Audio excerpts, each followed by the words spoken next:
Are you ready for a story? Now let me think. Oh, yeah. How about the story of Puss in Boots?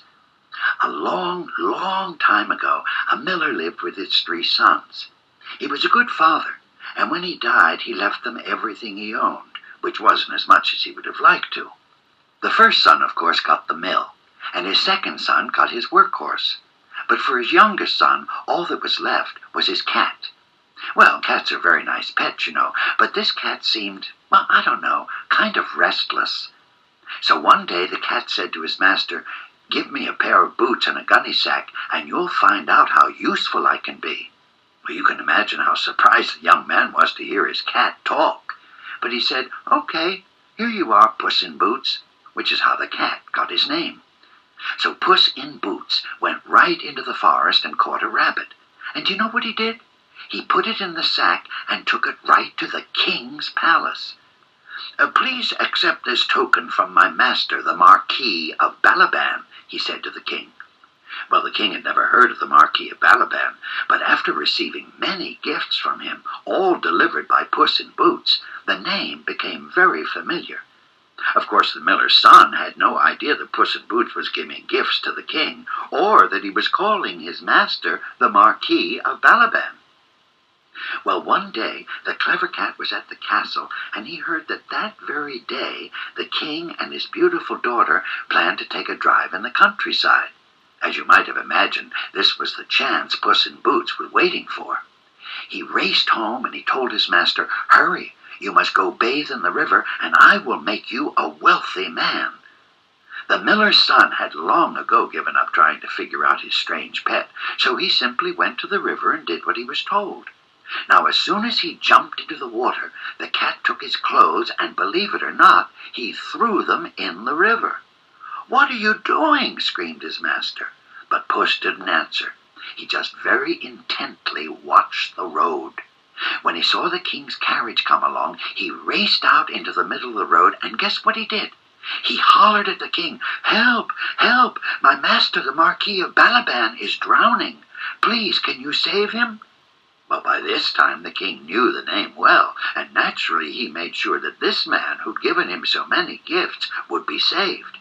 Then the king asked that his coachman find some dry clothes for the Marquis. When the miller's son reappeared, dressed in the dry clothing, he looked so handsome that the king's daughter fell madly in love. Well, you know how that can be. She wanted to make sure he wouldn't leave. "Oh, father, can the Marquis of Balaban ride with us?" she asked. "Of course," said the king, and he asked Puss to ride with them too. Now that was a very nice thing for a king to do, to ask a cat to ride with him. Anyway, Puss said that he couldn't, and he went running on ahead of the carriage. You see, Puss had a plan. As he ran along, every time he saw someone at work in the fields, he said to them, "If the king comes by and asks who owns this land, say it belongs to the Marquis of Balaban." So that as the king drove along, whenever he asked whose land this was, he was told it belonged to the Marquis of Balaban. And he believed it because, well, why shouldn't he? That Marquis of Balaban, thought the king, must be a very wealthy man. Now there's more to this story, but I'll stop here for now.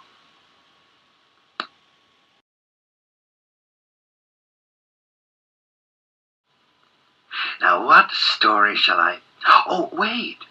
Last time I was telling you about Puss in Boots. I'll finish that one now. Now let's see. If you remember, Puss in Boots had promised to make his master, who was a miller's son, into a wealthy man.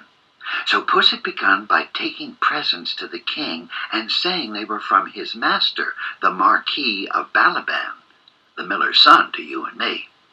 But Puss convinced the king with his gifts that the Marquis was indeed a wealthy man.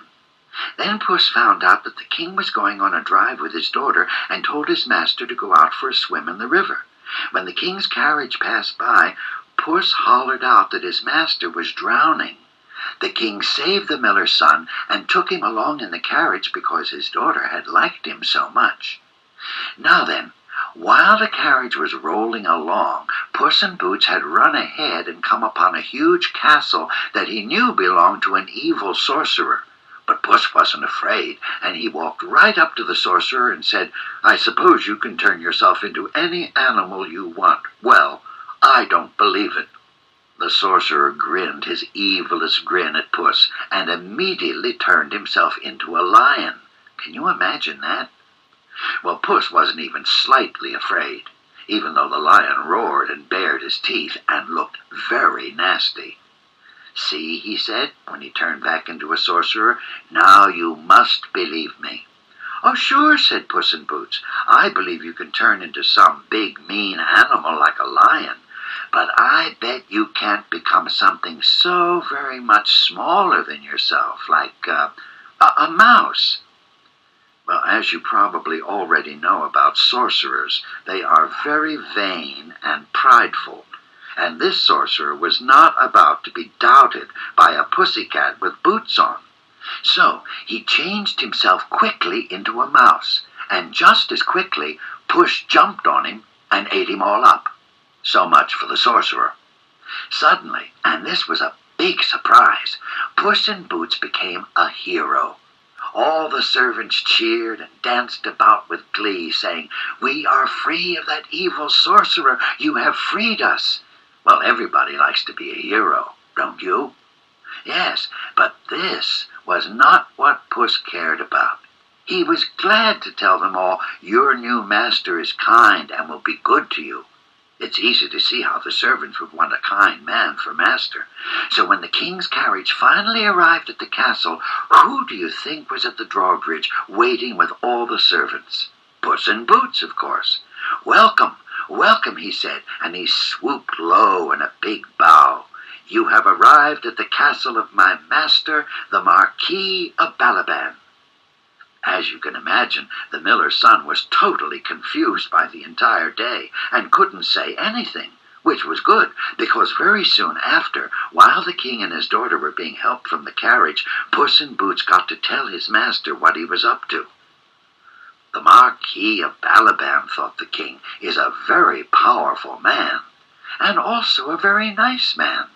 He shall have the hand of my daughter in marriage." And so the miller's son became a prince and lived in the old sorcerer's castle with his princess, and, of course, Puss in Boots lived there too. So you see, although pride can be a good thing, it can also get in the way and make people foolish.